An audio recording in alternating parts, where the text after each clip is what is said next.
وعلى آله الطيبين الطاهرين المعصومين المظلومين الذين هم أركان الإيمان وأمناء الرحمن وبهم يمسك الله السماء أن تقال الأرض وبهم يمسك الله الأرض أن تميد بأهلها وبهم تنشر الرحمة ولولاها منهم لساخت بأهلها لا سيما بقية الله روحي وأرواحنا لتراب مقدمه الفداء الذي يملأ الأرض قسطا وعدلا بعدما ملئت ظلما وجورا اللهم اجعلنا من انصاره وآوانه ولا تجعلنا من أعدائه. صلوات پڑھے محمد والے.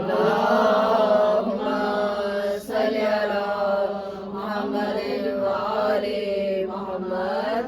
اما بعد فقد قال امام جعفر صادق علیہ السلام اللهم صل على محمد وآل محمد. ان اللہ عوض الحسین لقتله الشفاء في تربته والاجابت عند قبره والامامت فی ذریته. صلوات پڑھے محمد والے محمد. اللهم صل على محمد وآل محمد وعجل فرجهم. پروردگار عالم سے دعا ہے کہ پروردگار ہماری مجالس کو شرف قبولیت عطا فرمائے اور ہمارا آنا بیٹھنا پڑھنا سننا سیدہ اپنی عظیم بارگاہ میں قبول و منظور فرمائے. بلند ترین حیدری صلوات پڑھیں. اللهم صل على محمد وآل محمد وعجل. آپ کے سامنے جس حدیث کو پیش کیا امام جعفر صادق علیہ السلام کی حدیث ہے کہ پروردگار عالم نے امام حسین علیہ السلام کو ان کی عظیم شہادت کے بدلے میں کیا چیز عطا کی ہے. امام علیہ السلام ارشاد فرماتے ہیں پروردگار نے 3 چیزیں عطا کی ہیں. الامامت فی ذریته، امامت کو امام حسین علیہ السلام کی نسل پاک میں رکھ دیا. والشفاء فی تربته، ان کی تربت کے اندر شفا کو رکھ دیا. والاجابت عند قبر، جو کوئی بھی امام حسین علیہ السلام کی قبر تک پہنچ جاتا ہے اس کی دعا مستجاب ہوتی ہے. صلوات پڑھے محمد والے محمد. اللهم صل على محمد وآل محمد وعجل فرجهم. کیا عطا کیا پروردگار نے امام حسین علیہ السلام کو؟ سب سے پہلی چیز امامت کو عطا کیا. امامت وہ چیز ہے کہ حضرت ابراہیم علیہ السلام کہ جب ان تمام مراحل سے گزرنے کے بعد کہ آپ کی خدمت میں کئی دفعہ عرض کر چکی ہوں کہ پروردگار نے انہیں نبی بنایا، رسول بنایا اور تمام امتحانات سے گزرنے کے بعد پروردگار نے حضرت ابراہیم علیہ السلام کو امام بنایا اور یہ کہا کہ اے ابراہیم ہم نے آپ کو تمام لوگوں کے لیے امام بنا کر بھیجا ہے. اب جب امام بنایا تو حضرت ابراہیم علیہ السلام نے پروردگار سے سوال کیا وَمِن ذُرِّيَّتِي، کہ کیا میری نسل کے اندر بھی یہ امامت رہے گی؟ لیکن پروردگار نے کیا کہا کہ لا ینال عہد الظالمین، میرا یہ عہد کبھی بھی ظالموں کو نہیں ملے گا.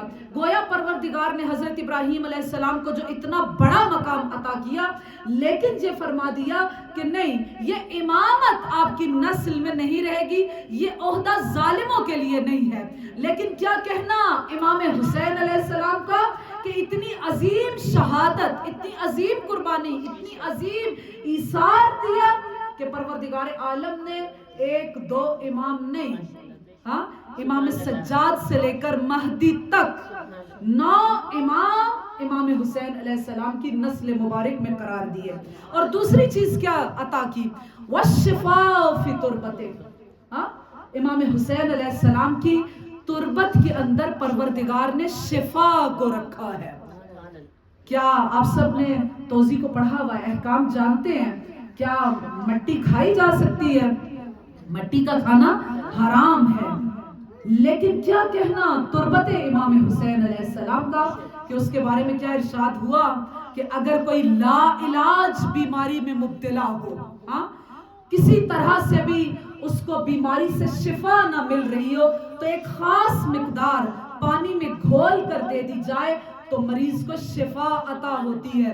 اور ائمہ کی احادیث مستند روایات کہتی ہیں کہ جب تمہارے ہاں بچے کی ولادت ہو تو اسے فرات کا پانی پلاؤ، اسے خاک شفا کھلاؤ، تاکہ یہ امام حسین علیہ السلام کی قربانی اور یہ ایثار، یہ جذبہ، یہ عشق اس کے اندر ہمیشہ قائم و دائم رہے۔ صلوات پڑھ لیں محمد والے۔ اللہم صلی علی محمد وآل محمد۔ اور آخری چیز جو پروردگار نے امام حسین علیہ السلام کو عطا کی ہے، الاجابۃ عند قبرہ، کہ پروردگار نے امام حسین علیہ السلام کی قبر کے پاس اگر کوئی پہنچ جاتا ہے، آپ کے سامنے کئی دفعہ عرض کر چکی ہوں کہ اس قبے کے نیچے، اس گنبد کے نیچے، اس خاص حائر کے نیچے اگر کوئی اپنے آپ کو پہنچا لیتا ہے تو جو بھی دعا مانگی جاتی ہے پروردگار اس دعا کو مستجاب کرتا ہے۔ صلوات پڑھ لیں محمد والے۔ اللہم صلی علی محمد وآل محمد وجل۔ کیا کہنا اس تربت امام حسین علیہ السلام کا، کیا کہنا۔ ملا فیض کاشانی ہمارے ایک بہت بہترین عالم دین کے جن کی تفسیر موجود ہے، ملا فیض کاشانی کے زمانے کا واقعہ ہے کہ ایک مرتبہ ایک عیسائی ہے، راہب ہے، علم نجوم کا ماہر ہے۔ آپ لوگوں نے شاید سنا ہوا واقعہ ہوگا کہ وہ کیا کرتا تھا کہ جو بھی انسان اس کے پاس آتا تھا، کچھ بھی سوال کرتا تھا، میرے پاس کیا ہے، میں نے کیا کھایا ہے، تو وہ کیا کرتا تھا، اس بات کا جواب دے دیا کرتا تھا۔ ایک مرتبہ، اور ظاہر ہے اگر عیسائی ہے اور وہ ایسی باتیں کر رہا ہے تو ایک لوگوں کی کثیر تعداد جو ہے وہ عیسائیت کی طرف مائل ہو رہی تھی۔ لوگ ملا فیض کاشانی کے پاس آئے، ظاہر ہے وقت کے عالم، بہترین مجتہد، ان کے پاس آئے کہ آیت اللہ آپ اس مسئلے کو حل فرمائیے کہ دیکھیے کہ اس ایک راہب کی وجہ سے، ایک اس عیسائی کی وجہ سے دنیا عیسائیت کی طرف مائل ہو رہی ہے۔ ملا فیض کاشانی نے کیا کیا، گئے اس کے پاس، توجہ، گئے اس کے پاس، اور ملا فیض کاشانی کے پاس ان کے ہاتھ میں کچھ ہے، گئے اس کے پاس اور جا کر پوچھتے ہیں، مٹھی کو بند کیا ہوا ہے، اور کہتے ہیں کہ بتاؤ میرے ہاتھ کے اندر کیا ہے۔ اس نے اپنا حساب کتاب لگایا اور اس کے بعد روایت کیا کہتی ہے وہ بے ہوش ہو گیا، اس کو ہوش میں لایا گیا اور پوچھا گیا کہ بتا تیرے بے ہوش ہونے کا مقصد کیا ہے، کیوں تو بے ہوش ہوا؟ کہا کہ جو ان کے ہاتھ میں چیز ہے وہ ہو ہی نہیں سکتا کہ کسی انسان کے ہاتھ میں آ جائے۔ کہا بتا تو صحیح کہ تیرا علم کیا کہتا ہے، کیا ہے ان کے ہاتھ کے اندر؟ کہا کہ یہ زمین کی کوئی چیز نہیں ہے، یہ آسمانوں کی چیز ہے، اور یوں کہہ دوں کہ ان کے ہاتھ میں جنت کی خاک موجود ہے۔ اس وقت ملا فیض کاشانی نے بتایا کہ میرے ہاتھ کے اندر جنت کی خاک سے مراد کیا ہے کہ میرے ہاتھ کے اندر تربت امام حسین علیہ السلام موجود ہے۔ کیا کہنا، کیا کہنا اس تربت کا، اس کربلا کا، کہ جہاں پر ہم جب زیارت وارثہ پڑھتے ہیں تو جہاں پر تمام کربلا کے شہداء کو سلام پیش کیا جاتا ہے، امام حسین کو سلام پیش کیا جاتا ہے، علی اکبر کو سلام پیش کیا جاتا ہے، اولاد حسین، اصحاب امام حسین کو سلام پیش کیا جاتا ہے، تمام اولیاء پروردگار جو کہ شہداء امام حسین ہیں، اصحاب امام حسین ہیں، ان کو سلام پیش کیا جاتا ہے۔ لیکن اس کے ساتھ ساتھ ایک اور چیز بھی کیا کہی جاتی ہے، ایک گواہی دی جاتی ہے۔ کیا کہا جاتا ہے؟ طبتم وطابت الارض التي فيها دفنتم، اے شہداء کربلا آپ بھی پاکیزہ تھے، پاکیزہ ہو گئے، وطابت الارض التي فيها دفنتم، اور وہ زمین بھی پاک ہو گئی کہ جس میں آپ دفن ہوئے۔ کیا کہنا اس زمین کربلا کا۔ چونکہ آج 40 کا دن ہے نا، اس لیے دل چاہا کہ آپ کے سامنے کچھ کربلا کے فضائل کو بیان کیا جائے، ہاں مناسبت بھی کربلا کی ہے۔ کیا کہتے ہیں ہم؟ طبتم وطابت الارض التي فيها دفنتم، اے شہدائے کربلا آپ بھی پاکیزہ ہیں، اور جس زمین میں آپ دفن ہو گئے وہ بھی پاک و پاکیزہ ہو جاتی ہے۔ کیا مقام ہے اس کربلا کا۔ ویسے تو ہمارے پاس کربلا کے بارے میں روایات بہت زیادہ ہیں، لیکن ایک مرتبہ جب ان روایات، ان احادیث کو پیش کیا جاتا ہے تو ایک اعتراض کیا جاتا ہے۔ وہ اعتراض کیا ہے کہ آپ بتائیے کہ قرآن میں کربلا کا تذکرہ کہاں پر ہے؟ ہاں کئی مرتبہ ہمارے اوپر یہ اعتراض کیا جاتا ہے، علی کا تذکرہ کہاں پر ہے، علی کا نام کہاں پر ہے قرآن میں؟ ہاں یہی اعتراض کیا جاتا ہے نا. تو جواب کیا ہے؟ جواب کیا ہے؟ ایک تو یہ ہے کہ بتائیے پروردگار کے کتنے نام ہیں؟ 99 نام ہیں. رسول اللہ کے کتنے نام ہیں؟ 99 نام ہیں. جواب دیں نا. کتنے نام ہیں؟ 99 نام ہیں. کیا اللہ کے سارے نام قرآن میں آئے ہیں؟ ہاں؟ کیا رسول کے سارے نام قرآن میں آئے ہیں؟ کتنے انبیاء پروردگار نے بھیجے؟ 1,24,000 انبیاء آئے. کیا سب کے نام قرآن میں موجود ہے؟ پھر ان 1,24,000 انبیاء میں سے کتنے رسول ہیں؟ 313 رسول ہیں. کیا 313 کے نام آئے ہیں؟ قرآن صرف کیا کہتا ہے؟ قرآن ہمیشہ یاد رکھیے کہ ایک اصول کو بیان کرتا ہے. قرآن نے صرف یہ کہہ دیا کہ تلک الرسل فضلنا بعضهم علی بعض، کہ ہم نے بعض رسولوں کو بعض پر فضیلت عطا کی ہے. اب یہ کہاں سے پتا چلتا ہے کہ وہ رسول کتنے ہیں؟ ہاں، وہ کہاں سے پتا چلتا ہے؟ ہمارا یہ عقیدہ نہیں ہے کہ حسبنا کتاب اللہ. ہمارا یہ عقیدہ نہیں ہے. ہم کبھی بھی یہ دعویٰ نہیں کرتے کہ اللہ کی کتاب ہمارے لیے کافی ہے. قرآن کبھی بھی انسانیت کے لیے کافی نہیں ہے. کس کے لیے کافی ہے؟ معصومین کے لیے کافی ہے. وہ یہ دعویٰ کر سکتے ہیں کہ ہمارے لیے قرآن کافی ہے، لیکن ہمارے لیے قرآن کافی نہیں ہے.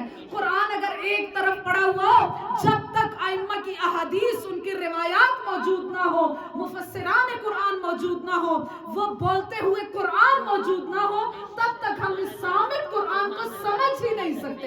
صلوات پڑھ لیں محمد والے محمد. اللہم صلی علی محمد والے. تو ہمیشہ یہ اعتراض کیا جاتا ہے کہ بتائیے علی کا نام کیوں نہیں آیا؟ آپ جب ان کے اتنے فضائل بیان کرتے ہیں تو علی کا نام کیوں نہیں آیا قرآن میں؟ اگر علی کا نام آ جاتا قرآن میں تو کیا ہوتا؟ کیا ہوتا؟ بہت سارے علی کھڑے ہو جاتے اور یہ کہتے ہیں کہ یہ جو آیت آئی ہے نا جس میں نام علی آیا ہے، یہ میرے بارے میں آئی ہے. کیونکہ آیات صرف صفات علی کو جب بتاتی ہیں تو ہم سب جانتے ہیں کہ وہاں پر اس کے مقابل میں کتنی روایات گھڑ لی گئی، کتنی روایات گھڑ لی گئی. مثلا رسول خدا نے کہا کہ انا مدینۃ العلم وعلی بابها، انا دار الحکمت وعلی بابها، انا دار الہدی وعلی بابها. میں علم کا شہر ہوں، علی اس کا دروازہ ہے. میں حکمت کا شہر ہوں، علی اس کا دروازہ ہے. میں ہدایت کا شہر ہوں، علی اس کا دروازہ ہے. لیکن اس کے مقابل میں حدیثیں کھڑی گئیں کہ فلاں جو ہے علی اگر مدینۃ العلم کا دروازہ ہے تو فلاں جو ہے وہ اس کی کھڑکیاں ہیں، فلاں اس کی چھت ہے، فلاں اس کا پرنالہ ہے. لیکن معذرت کے ساتھ کوئی پرنالہ ہے، کوئی چھت ہے، کوئی دیوار ہے، ہوتا رہے، ہمیں اس سے کوئی اعتراض نہیں. لیکن اگر شہر کے اندر داخل ہونا ہے تو نہ چھت سے آیا جائے گا، نہ دیوار سے آیا جائے گا، نہ پرنالے سے آیا جائے گا. اگر تمہیں اس شہر علم سے استفادہ کرنا ہے تو تمہیں در علی کے ذریعے سے اس علم کے شہر میں مست قلندر علی علی، کنتو مولا علی علی، کا شوہر علی علی، حسین کا بابا علی علی، کعبے کا کعبہ علی علی، کعبے کا گوہر علی علی، نبیوں نے پکارا علی علی، ولیوں نے پکارا علی علی، نہیں تیسرا نمبر علی علی، پہلا نمبر علی علی، ہم کا سکا رہبر علی علی، نعرہ حیدری حیدری، امام زمانہ بلند تر صلوات. اللہم صلی علی محمد وآل محمد. جیسے رسول خدا نے ارشاد فرمایا کہ الحسن والحسین سیدا شباب اہل الجنہ، کہ حسن اور حسین کون ہیں؟ جوانان جنت کے سردار ہیں. تو اس کے مقابل میں حدیث کھڑی گئی، کیا کہا گیا کہ اگر حسن حسین جوانوں کے سردار ہیں تو فلاں شخص جو ہے وہ جنت کے بوڑھوں کا سردار ہے. تو ایک دفعہ معصوم سے پوچھا گیا کہ آپ نے کہا کہ حسن اور حسین جنت کے جوانوں کے سردار ہیں، لیکن فلاں کے بارے میں یہ کہا جاتا ہے کہ وہ بوڑھوں کا سردار ہے. معصوم مسکرائے اور جواب دیا کہ جنت میں کوئی بوڑھا ہوگا ہی نہیں، ہر کوئی جوان ہو کر جائے گا، وہاں کوئی بوڑھا ہی نہیں ہوگا کہ جس کی سرداری کا سوال پیدا ہوگا. بہرحال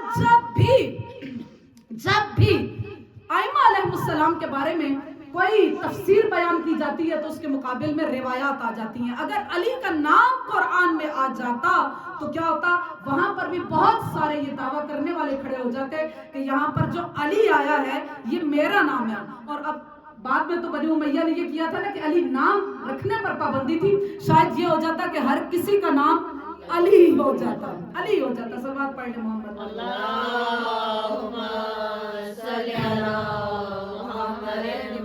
بہرحال نام ضروری نہیں ہے.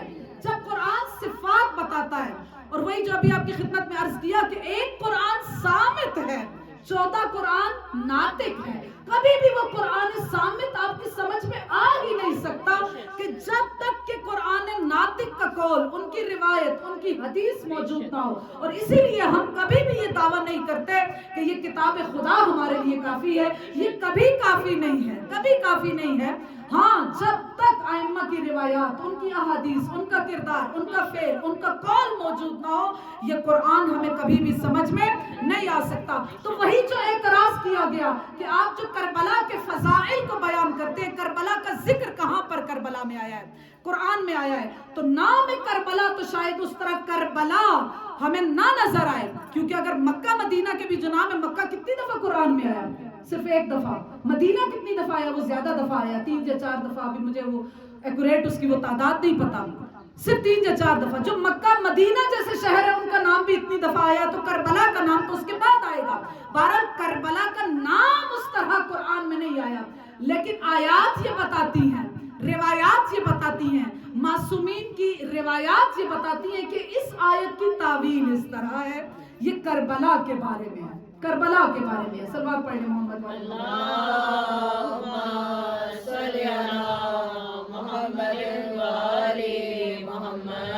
سب سے پہلے کہ سورہ مریم کی آیت، امام حسن عسکری علیہ السلام کا زمانہ ہے، اور ایک مرتبہ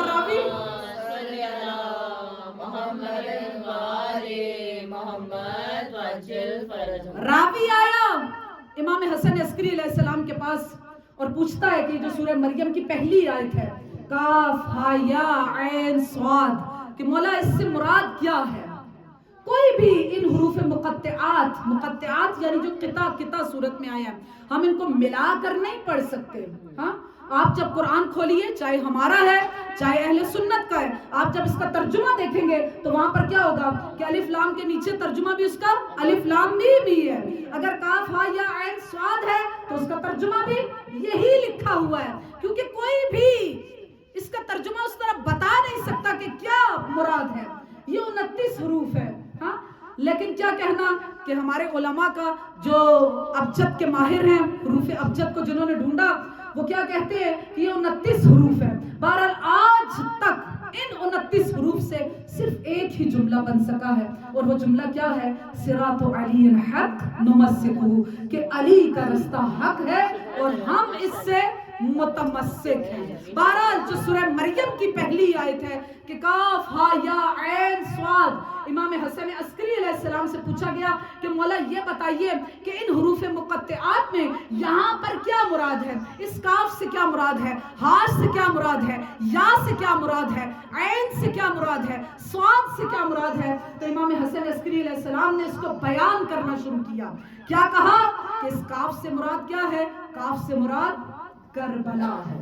سورہ مریم کی پہلی آیت کا جو پہلا ورڈ ہے وہی کیا ہے؟ وہی کربلا کا ہی پہلا لفظ ہے. یہی وہ چیز تھی کہ جب جناب زینب سلام اللہ علیہا کوفہ کے اندر قرآن کی تفسیر کو بیان کرتی تھی، تو ایک مرتبہ سورہ مریم کی تفسیر کو بیان کر رہی تھی، اور وہاں پر بھی امام علی علیہ السلام نے بیان کیا تھا کہ اے زینب، کیا آپ کو معلوم ہے کہ اس کاف ہا یا عین صاد سے کیا مراد ہے؟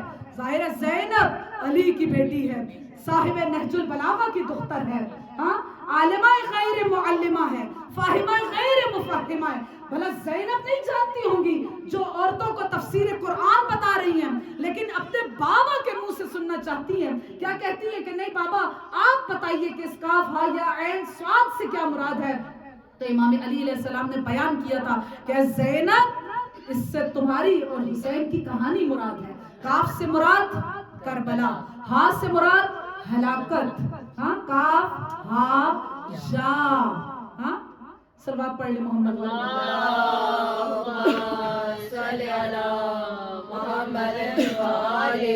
بہرحال جو سورہ مریم کی اس تمام تفصیل میں نہیں جاتے کہ کیا ہے، وہ سارا جو کیا ہے وہ کربلا کی کہانی ہے.